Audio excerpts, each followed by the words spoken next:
সেই ভাবটা আমাদের নেই, তাই ভগবত ভক্তি লাভ করতে পারি না। এই যে ধুন্ধুকারী মহাপাপী ছিলেন, এত পাপী থেকেও একমাত্র ভাগবত শ্রবণ করে উদ্ধার হয়ে গেলেন। কিন্তু সেখানে তো আরো লক্ষ লক্ষ লোক সেখানে শ্রবণ করেছেন, সবাই তো উদ্ধার হলো না। কেন তাদের উদ্ধার হলো না? কারণ তাদের সেই ভাগবতের প্রতি সেই রুচিটা ছিল না, তাই তাদের মুক্তি হয়।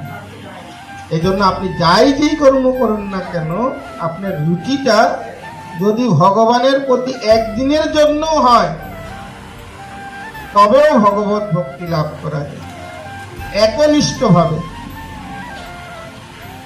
আমরা কি করি? একনিষ্ঠ ভক্তি হতে চাই।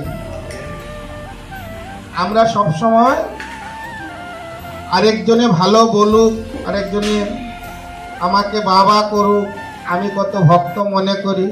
সে বহিরঙ্গ ভাব দ্বারা কখনো ভগবানকে পাওয়া যায় না।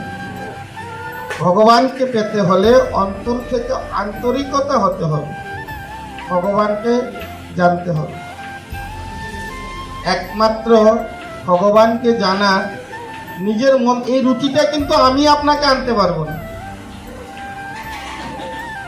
এই রুচিটা আমার নিজের মন থেকে আনতে হবে। আপনারা আমাকে ভগবানের প্রতি রুচি আনাতে পারবেন না। এই রুচিটা আমার নিজের মন থেকে আসতে হবে। ভগবানের প্রতি সেই ভাব, সেই প্রেম, সেই ভালোবাসা আমার নিজের হতে হবে।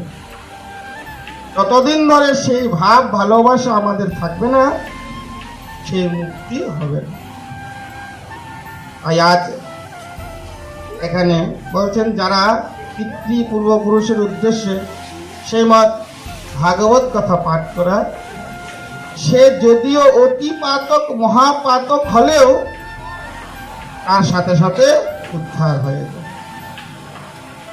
বলেন শ্রীমদ ভাগবত মহাপুরাণ কি, শ্রী শ্রী গোকর্ণ কি, শ্রীমদ ভাগবত মহাপুরাণ কি জয়। जगत गुरु सिरत बहुपाद की जय।